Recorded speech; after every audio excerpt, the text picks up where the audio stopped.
नमस्कार, स्वागत है आप सभी का शिक्षा सिटी के यूट्यूब चैनल में। आज की वीडियो में हम पढ़ेंगे टाइगर रिजर्व इन इंडिया, यानी कि भारत में टाइगर रिजर्व के बारे में इस वीडियो में हम आज पूरी तरह से बात करेंगे। तो चलिए वीडियो को स्टार्ट करते हैं और देख लेते हैं कि टाइगर जो रिजर्व हैं भारत में वे कहाँ कहाँ पे हैं। तो आइए वीडियो को शुरू करते हैं। सबसे पहले टाइगर रिजर्व को जानने से पहले आपको पता होना चाहिए कि टाइगर रेंज कंट्रीज कौन कौन सी हैं। ये जो टाइगर रेंज कंट्री होती हैं ये यहीं पे जो है बाघ मिलते हैं, तो ये आपके लिए इम्पोर्टेंट है। जो टाइगर रेंज कंट्री होती हैं यहीं पे बाघ पाए जाते हैं। तो टोटल टाइगर रेंज कंट्री कितनी है? तो 13। आप याद देखिएगा, टोटल 13 टाइगर रेंज कंट्री हैं। ये टाइगर रेंज कंट्री कौन कौन सी हैं? Bangladesh, Bhutan, China, India, Indonesia, Cambodia, Laos, Malaysia, Myanmar, Nepal, Russia, Thailand और वियतनाम। टोटल 13 देश जो हैं एशिया के, ये सभी एशिया के देश हैं। आप याद देखिएगा, जो टोटल देश हैं ये सभी एशिया के देश हैं तथा इन्हीं 13 देशों में ही बाघ पाए जाते हैं तथा इन 13 देशों को मिलाकर हम कहते हैं टाइगर रेंज कंट्रीज। तो ये आपके लिए इंपॉर्टेंट है, इन्हें आप याद रखिएगा। टाइगर रेंज कंट्री में कितने देश हैं? तो टोटल 13 देश हैं तथा ये जो 13 देश हैं ये एशिया महाद्वीप के देश हैं। तो आप इसे याद रखिएगा। यहाँ पे पिक्चर मैंने अपलोड की हुई है, यहाँ पे देख रहे हैं जो है एशिया में 13 टाइगर रेंज कंट्री हैं। यहाँ पे मैप भी आप देख रहे हैं, तो मैप के हिसाब से भी आप देख लीजिएगा कौन कौन से 13 कंट्री हैं जो एशिया महाद्वीप के हैं जहाँ पे टाइगर रेंज है। तो आप इसे याद कर लीजिएगा, ये भी आपके एग्जाम के लिए काफ़ी इम्पॉर्टेंट है। इसके बाद कुछ इम्पॉर्टेंट पॉइंट जो आपके दिमाग में होने चाहिए जो डायरेक्ट एग्जाम में आपसे पूछे जा सकते हैं। सबसे पहले आपको पता होना चाहिए पूरी दुनिया में जितने भी बाघ पाए जाते हैं, पूरी दुनिया में जितने भी बाघों की आबादी है उनमें से 70% जो बाघ हैं वो केवल हमारे प्यारे भारत में मिलते हैं। तो अब इसे याद देखिएगा, पूरी दुनिया के बाघों की जो आबादी है उन बाघों की आबादी का जो 70% हिस्सा है वह केवल भारत में पाया जाता है। तो आप इसे याद रखिएगा। इसके साथ एक चीज आप याद रखिएगा, यह जो 13 कंट्री हैं इन 13 कंट्री का एक समिट हुआ था 2010 में रसिया के शहर सेंट पीटर्सबर्ग में। अब यह समिट क्यों आयोजित किया गया था? क्योंकि ये जो 13 देश थे इन 13 देश में देखा गया कि बाघों की जो आबादी है, आप याद रखिएगा, इन 13 देश में यह नोटिस किया गया कि जो बाघों की आबादी है वह दिन प्रतिदिन गिरती ही जा रही है। तो इन बाघों की आबादी जो दिन प्रतिदिन गिरती जा रही थी इसकी चिंता को देखते हुए जो ये 13 देश थे इन्होंने पहला टाइगर समिट का आयोजन किया वर्ष 2010 में सेंट पीटर्सबर्ग रसिया में। तो आप इसे याद रखिएगा। तथा यह जो पहला टाइगर समिट था इसमें यह डिसीजन लिया गया कि दोबारा यह जो टाइगर समिट है यह 2022 में आयोजित किया जाएगा। तब तक जितने भी 13 टाइगर रेंज कंट्री हैं उनको T/2 यानी 2022 तक अपने यहाँ बाघों की संख्या को दुगुना करना पड़ेगा। तो यह डिसीजन लिया गया। पहला टाइगर समिट जो आयोजित किया गया था 2010 में, इस टाइगर समिट में डिसीजन लिया गया कि जो दोबारा जब हम मिलेंगे हम दोबारा 2022 में मिलेंगे तथा 2022 तक जितने भी टाइगर रेंज कंट्री हैं 13, इन टाइगर रेंज कंट्री को अपने यहाँ बाघों की संख्या को दुगुना करना पड़ेगा, यानी T/2। T का मतलब आपका हो गया टाइगर, वही टाइगर के संख्या को दुगुना करना पड़ेगा जब हम दोबारा 2022 में मिलेंगे। तो इसे भी आप याद रखिएगा। यहाँ पे T/2 का मतलब हो गया टाइगर को संख्या को दोगुनी करने से। तो आप इसे याद रखिएगा। ये भी आपके एग्जाम में पूछा जा सकता है कि जो T/2 है इसका संबंध निम्नलिखित में से किससे है? तो आपको पता होना चाहिए T/2 का संबंध है बाघों की संख्या को दुगुना करने से। तो आप इसे याद रखिएगा। ये दोनों डेट आपके लिए इंपॉर्टेंट है। जो पहला टाइगर समिट हुआ था यह 2010 में हुआ था सेंट पीटर्सबर्ग में। क्यों हुआ था? क्योंकि जो टाइगर रेंज कंट्री थे इन 13 देशों में यह नोटिस किया गया कि जो बाघों की संख्या है वह दिन प्रतिदिन गिरती जा रही है।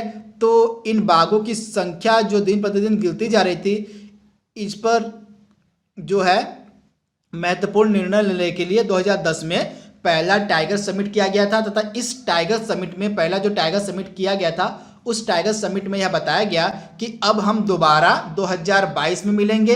तब तक 2022 तक जब हम दोबारा मिलेंगे तब तक जितने भी 13 देश हैं टाइगर रेंज के, उन देशों को अपने यहाँ बाघों की संख्या को दुगुना करना पड़ेगा। तो ये आप इसे याद रखिएगा।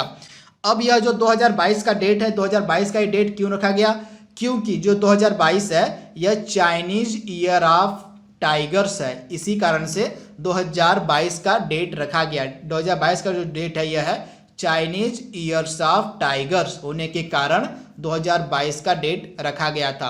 अब तीसरा इंपॉर्टेंट पॉइंट क्या है? अब सब देशों को तो यह बता दिया गया कि उनको 2022 तक अपने बाघों की संख्या को दुगुना करना है, परंतु कुछ ऐसे भी देश थे जिन्होंने इस डेडलाइन से पहले ही अपने यहाँ बाघों की संख्या को उन्होंने दुगुना कर लिया। तो ऐसा पहला देश बना था नेपाल। तो इसे भी आप याद रखिएगा, बाघों की संख्या को अपने यहाँ दुगुना करने वाला पहला देश बना था नेपाल। 2018 में ही नेपाल ने अपने यहाँ बाघों की संख्या को दुगुना कर लिया था। तो इसे भी आप याद रखिएगा। वही हमारा प्यारा देश भारत दूसरा देश बना था जिसने अपने यहाँ बाघों की संख्या को दुगुना कर लिया था 2019 में। तो इसे भी आप याद रखिएगा, ये भी आपके एग्जाम में पूछा जा सकता है कि बाघों की संख्या को दुगुना करने वाला पहला देश कौन बना था? तो नेपाल 2018 में। और बाघों की संख्या को दुगुना करने वाला दूसरा देश कौन बना था? तो हमारा प्यारा देश भारत। तो ये आपको पता होना चाहिए।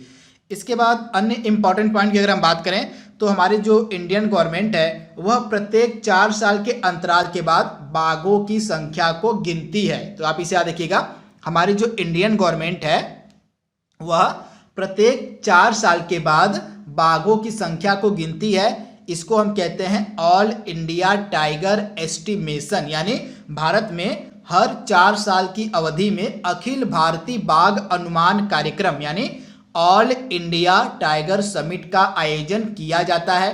तो पहला जो यह समिट था यह 2006 में आयोजित किया गया था। आप इसे याद रखिएगा, पहली बार जो ऑल इंडिया टाइगर एस्टिमेशन था यह कब किया गया था? तो 2006 में। तो इसे आप याद रखिएगा, पहला जो ऑल इंडिया टाइगर एस्टिमेशन था वह 2006 में किया गया। उसके बाद 4 साल के अंतराल के बाद 2010 में किया गया।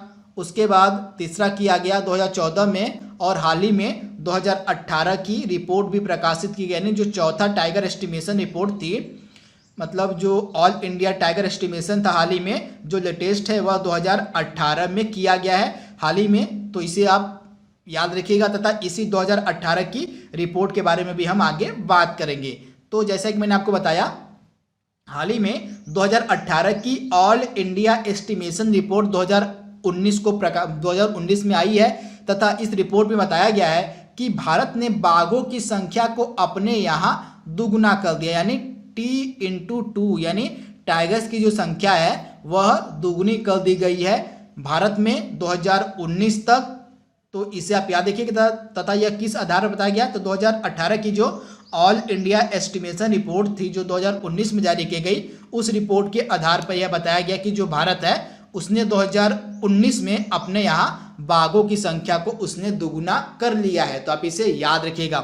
तथा यह जो रिपोर्ट थी ऑल इंडिया एस्टिमेशन रिपोर्ट 2019, इसको 29 जुलाई को प्रकाशित किया गया था। अब 29 जुलाई को इसको क्यों प्रकाशित किया गया था? क्योंकि 29 जुलाई को ही इंटरनेशनल टाइगर डे मनाया जाता है। तो इंटरनेशनल टाइगर डे के अवसर पर ही जो हमारी गवर्नमेंट है उसने all India tiger estimation report 2018 की जो थी उसको 2019 में पब्लिश किया। तो आप इसे याद रखिएगा, ये भी आपके लिए इंपॉर्टेंट है। 2000 मतलब जो इंटरनेशनल टाइगर डे है यह प्रतिवर्ष 29 जुलाई के दिन मनाया जाता है, तथा 29 जुलाई के दिन यह घोषणा की गई कि जो है हमारे यहाँ जो बाघों की संख्या है वह दुगनी हो गई है। तो आप इसे याद रखिएगा। वही अगर हम भारत में राज्यों की बात करें जहाँ जहाँ पे बाघ पाए जाते हैं, तो हमारे भारत में टोटल 18 टाइगर रेंज यानी 18 राज्य हैं जहाँ पे बाघ मिलते हैं। इसके बाद अब यह जो ऑल इंडिया एस्टिमेशन रिपोर्ट 2018 की थी जो 2019 में पब्लिश की गई, इसके कुछ इंपॉर्टेंट पॉइंट हैं जो आपको याद रखने पड़ेंगे। तो उन्हीं पॉइंट के बारे में हम आगे बात करेंगे। तो यहाँ पे आप पिक्चर देख रहे हैं, यह ऑल इंडिया एस्टिमेशन रिपोर्ट 2018 की यह रिपोर्ट है। इस रिपोर्ट में क्या बताया गया है कि अब इंडिया में जो है बाघों की संख्या 2967 हो गई है। तो यहाँ पे आप देख रहे हैं 2018 की जो लेटेस्ट रिपोर्ट आई है, उस रिपोर्ट में यह बताया गया कि अब बाघों की जो संख्या इंडिया में वो हो गई है 2967। आपको याद होगा मैंने बताया कि जो पहला ऑल इंडिया टाइगर एस्टिमेशन था, यह पहली बार 2006 में किया गया था। तो 2006 में भारत में टाइगर की संख्या थी 1411 और 2010 में थी 1706, 2014 में थी 2226 और 2018 में यह बढ़ के हो गई है 2967। तो ये आपके लिए इंपॉर्टेंट है, 2967 प्रेजेंट टाइम में भारत में बाघ रहते हैं। तथा इस रिपोर्ट में यह भी बताया गया कि वह कौन सा राज्य है जहां पे सबसे अधिक मात्रा में बाघ पाए जाते हैं। तो सबसे अधिक मात्रा में जो बाघ हैं वह पाए जाते हैं आपके एमपी में, यानी कि मध्य प्रदेश में टोटल 526 बाघ पाए जाते हैं। उसके बाद दूसरे नंबर पे आपका कर्नाटक है, कर्नाटक में 2 बाघ कम पाए जाते हैं, 524 बाघ कर्नाटक में मिलते हैं। उसके बाद उत्तराखंड में 442 बाघ आपको मिल जाएंगे। उसके बाद आपको 312 बाघ मिलेंगे महाराष्ट्र में, यहाँ पे महाराष्ट्र है, यहाँ पे 312 बाघ मिलेंगे। और उत्तर प्रदेश में आपको 173 प्रेजेंट टाइम की यहाँ पे बात हो रही है, और असम में 190। तो आप इसे याद रखिएगा, यह 2018 की रिपोर्ट के अनुसार आपको बताया जा रहा है, तो इसे आप याद रखिएगा। तो ये डेटा जो था यह आपके एग्जाम के लिए काफ़ी इंपॉर्टेंट है, इसे आप जरूर नोट डाउन कर लीजिएगा। अन्य अगर हम इंपॉर्टेंट पॉइंट की अगर हम बात करें तो प्रोजेक्ट टाइगर, ये आपके लिए सुपर इंपॉर्टेंट है। तो प्रोजेक्ट टाइगर जो भारत में बाघों के संरक्षण के लिए चलाया गया था, यह चलाया गया था 1973 में, यानी जो हमारी गवर्नमेंट है, इंडियन गवर्नमेंट है, उसने 1973 में प्रोजेक्ट टाइगर शुरू किया था। तथा जब प्रोजेक्ट टाइगर भारत में शुरू किया गया था तो उस समय इंडिया में सरकार किसकी थी, गवर्नमेंट किसकी थी, तो इंदिरा गांधी की। ये भी एग्जाम में कई बार पूछा गया है कि जब इंडिया में प्रोजेक्ट टाइगर चलाया गया था तो उस समय हमारे देश की प्रधानमंत्री कौन थी, तो इंदिरा गांधी उस समय हमारे देश की प्रधानमंत्री थी जब भारत में प्रोजेक्ट टाइगर को चलाया गया था। तथा यह जो प्रोजेक्ट टाइगर है यह पर्यावरण, वन और जलवायु परिवर्तन मंत्रालय की एक केंद्र प्रायोजित योजना है। तथा इस टाइगर प्रोजेक्ट के तहत टाइगर रिजर्व बनाए गए, मतलब यह जो प्रोजेक्ट टाइगर चलाया गया था इसके तहत जो है कई टाइगर रिजर्व बनाए गए। तथा प्रारंभ में जब 1973-74 में यह प्रोजेक्ट टाइगर रिजर्व लॉन्च किया गया था तो उस समय टोटल 9 टाइगर रिजर्व बनाए गए थे। यानी जब पहली बार प्रोजेक्ट टाइगर को इंडियन गवर्नमेंट ने बनाया था तो उस पहली बार में टोटल 9 टाइगर रिजर्व बनाए गए थे। परंतु अगर हम वर्तमान की बात करें, यानी कि अब हमारे देश में कितने टाइगर रिजर्व हैं, तो टोटल हमारे देश में टाइगर रिजर्व की संख्या बढ़ के 50 हो गई है। तो इसे भी आप याद रखिएगा। इसके साथ हमारा जो पर्यावरण मंत्रालय है उसने 2005 में नेशनल टाइगर कंजर्वेशन अथॉरिटी यानी कि NTCA का गठन किया है, जो प्रोजेक्ट टाइगर के क्रियान्वयन की जिम्मेदारी देखता है। यानी जो प्रोजेक्ट टाइगर है उसके क्रियान्वयन के लिए जो जिम्मेदारी है वो अब दी गई है नेशनल टाइगर कंजर्वेशन अथॉरिटी को, यानी NTCA को। NTCA की जो स्थापना है यह की गई थी 2005 में, किसके द्वारा, तो पर्यावरण मंत्रालय के द्वारा। तो जो प्रोजेक्ट टाइगर है यह NTCA के अधीन आता है अब। तो ये कुछ इंपॉर्टेंट जानकारी थी जो आपके दिमाग में होनी चाहिए प्रोजेक्ट टाइगर से रिलेटेड। इसके बाद एक चीज और आप याद रखिएगा, जो भारत में बाघों की संख्या है वह गिनने के लिए जो हमारी गवर्नमेंट है वह किस चीज़ का इस्तेमाल करती है, तो ये भी कई बार एग्जाम में पूछा गया है। तो हमारी जो इंडियन गवर्नमेंट है वह एम स्ट्राइप, आप इसे याद रखिएगा, हमारी जो इंडियन गवर्नमेंट है वह एम स्ट्राइप्स नामक एप्लीकेशन का इस्तेमाल करती है भारत में बाघों की संख्या को गिनने के लिए। तो इसे आप याद रखिएगा, एम स्ट्राइप। इसके साथ एक चीज़ और एग्जाम में आपसे पूछी जा सकती है कि जो है हमारा टाइगर है, टाइगर का वैज्ञानिक नाम, ये भी कई बार एग्जाम में पूछा जाता है, तो आपके दिमाग में होना चाहिए। तो टाइगर का वैज्ञानिक नाम क्या होता है, पैंथेरा टिग्रिस। क्या हो जाएगा, PANTERA, पैंथेरा टिग्रिस। यह जो है यह टाइगर का साइंटिफिक नेम है, यानी टाइगर का वैज्ञानिक नाम है, इसे आप जरूर याद रखिएगा, पैंथेरा टिग्रिस। अब हम आगे के स्लाइड में बात करेंगे जो हमारे देश में टोटल 50 टाइगर रिजर्व हैं उनके बारे में। तो चलिए 1 बाय 1 करके इन 50 टाइगर रिजर्व को कवर कर लेते हैं।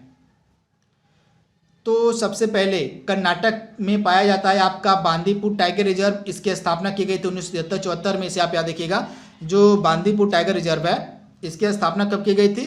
तो इसकी स्थापना की गई थी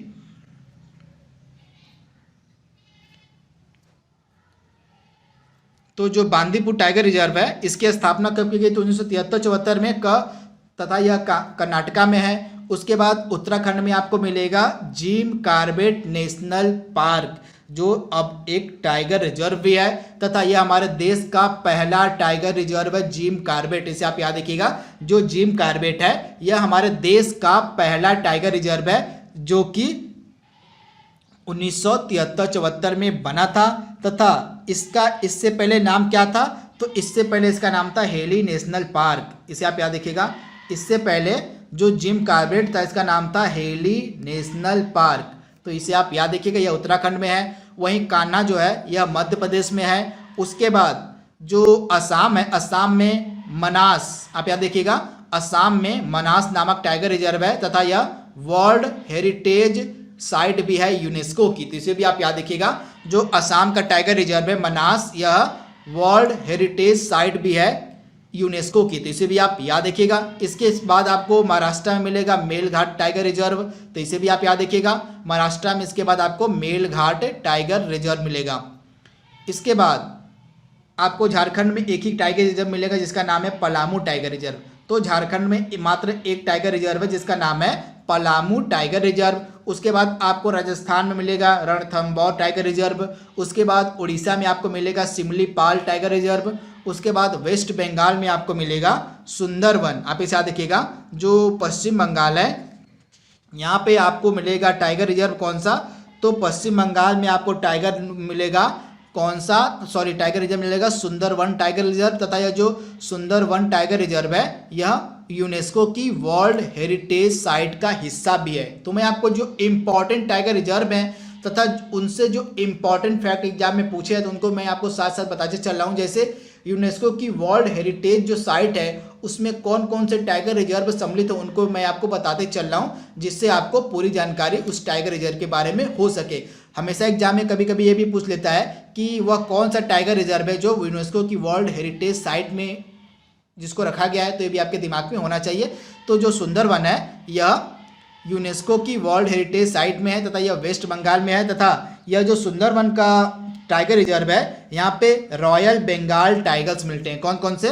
तो जो सुंदरवन है यहाँ पे आपको मिलेंगे रॉयल बंगाल टाइगर्स। तो इसे भी आप याद रखिएगा कि आपको केरल में मिलेगा पेरियार टाइगर रिजर्व। इसे भी आप याद रखिएगा, आपको केरल में कौन सा टाइगर रिजर्व मिलेगा? तो पेरियार टाइगर रिजर्व। इसके बाद राजस्थान में एक टाइगर रिजर्व और है सरिस्का। उसके बाद वेस्ट बंगाल में आपको एक टाइगर रिजर्व और मिलेगा बक्सा। कौन सा? तो बुक्सा टाइगर रिजर्व है वेस्ट बंगाल में। उसके बाद इंद्रावती टाइगर रिजर्व आपको मिलेगा छत्तीसगढ़ में। आप इसे याद रखिएगा, छत्तीसगढ़ में आपको एक इंपॉर्टेंट टाइगर रिजर्व मिलेगा जिसका नाम है इंद्रावती। अगला इंपॉर्टेंट हमारा है अरुणाचल प्रदेश में आपको नामदफा टाइगर रिजर्व मिलेगा। उसके बाद उत्तर प्रदेश में आपको दुधवा टाइगर रिजर्व मिलेगा। कौन सा?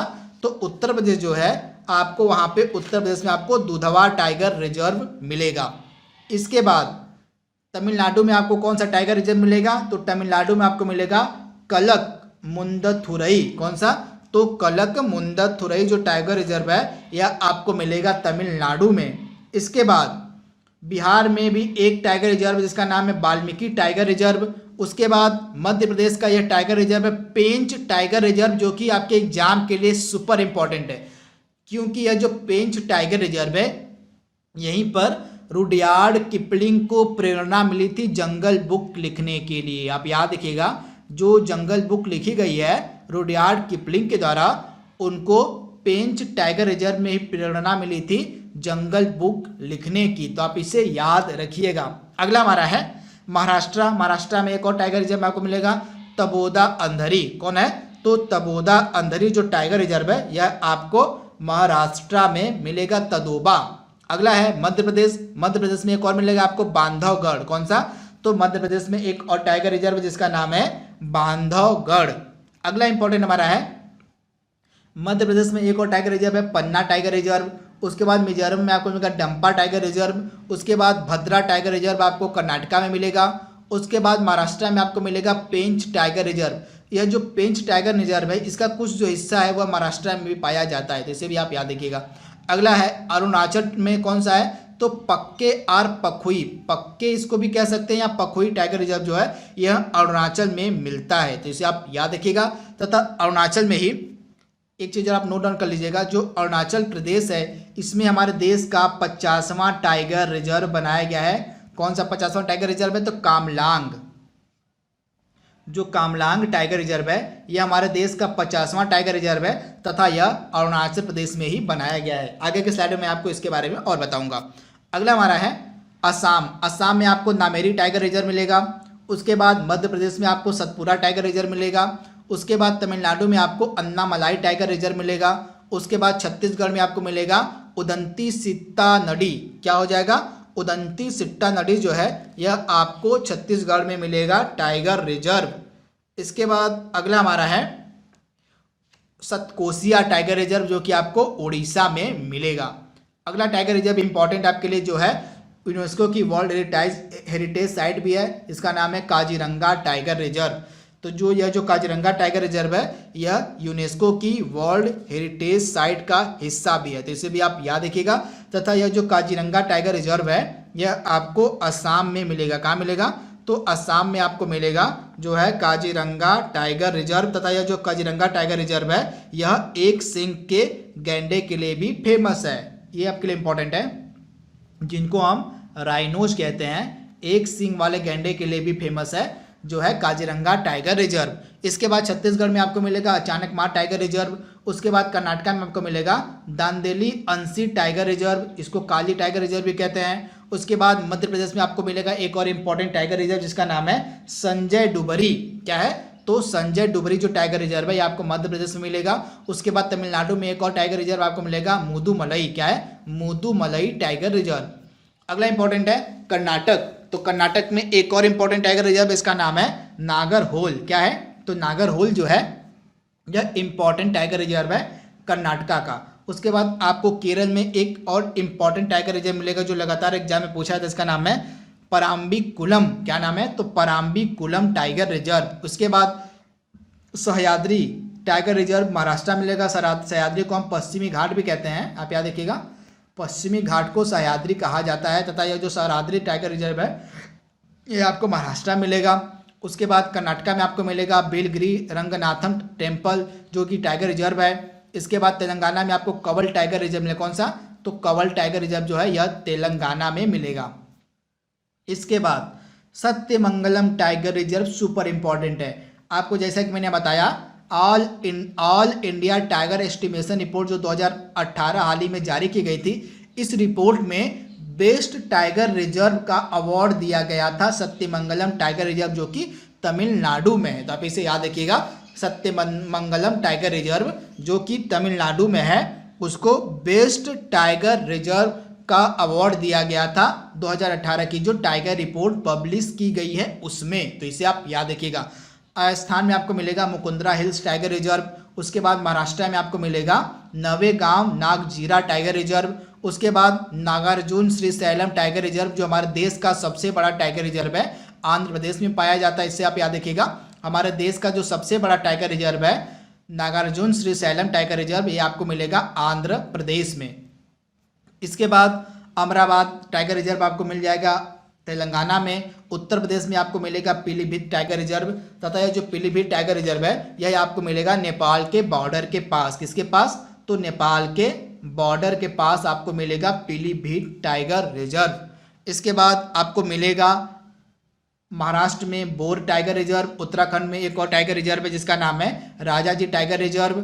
उसके बाद असम में औरंग टाइगर रिजर्व। इसके बाद लास्ट जो हमारा टाइगर रिजर्व है उसका नाम है कामलंग टाइगर रिजर्व जो कि हमारे देश का 50वां टाइगर रिजर्व है, अरुणाचल प्रदेश में बनाया गया है कामलांग टाइगर रिजर्व। तो यहाँ पे दोस्तों हमने टाइगर रिजर्व का टॉपिक कवर कर लिया है। आई होप आपको वीडियो पसंद आया होगा। तो आज के लिए बस इतना ही। Thank you, thanks for watching, thank you. Hello friends, मेरा नाम अमरीश यादव और मैं आपसे ये कहना चाहूँगा कि अगर अभी तक आप लोगों ने अभी अनअकैडमी एप्लीकेशन इंस्टॉल नहीं किया है तो इंस्टॉल कर लीजिए, जहाँ पे मेरी फ्री क्लासेस भी चलती हैं, जहाँ पे मेरी पेड क्लासेस भी चलती है। तो फ्री क्लासेस भी आप रेगुलर दे सकते हैं एवरीडे। एसएससी में, रेलवे में, जितने भी आपके अपकमिंग एग्जामिनेशन आ रहे हैं, सारे सेक्शंस के लिए मैं आपको फ्री क्लासेस वहाँ पे प्रोवाइड करा रहा हूँ। करना सिर्फ इतना है आपको कि अनअकैडमी का एप्लीकेशन इंस्टॉल करना है और वहाँ पे आपको कोड टाइप करना है विमरीश @14। विमरीश मेरा नाम है, @ जो है स्पेशल कैरेक्टर हो जाएगा और 14 डिजिट हो जाएगा, जिससे आप फ्री क्लास है जो बिल्कुल फ्री है, बिना किसी पैसे लगाए जो वीडियोस मिलेंगी वो आप जाकर के वहाँ पे देख सकते हैं बिल्कुल फ्री अनअकैडमी के एप्लीकेशन पे। उसके बाद दोस्तों, अगर ये वीडियो आपको अच्छी लग रही है, जो वीडियो प्रेजेंट करी जा रही है आपको शिक्षा सिटी पे, तो वीडियोस को लाइक करिए, चैनल को ज़्यादा से ज़्यादा शेयर करिए, चैनल को ज़्यादा से ज़्यादा सब्सक्राइब करिए। चलिए वीडियो देखते हैं।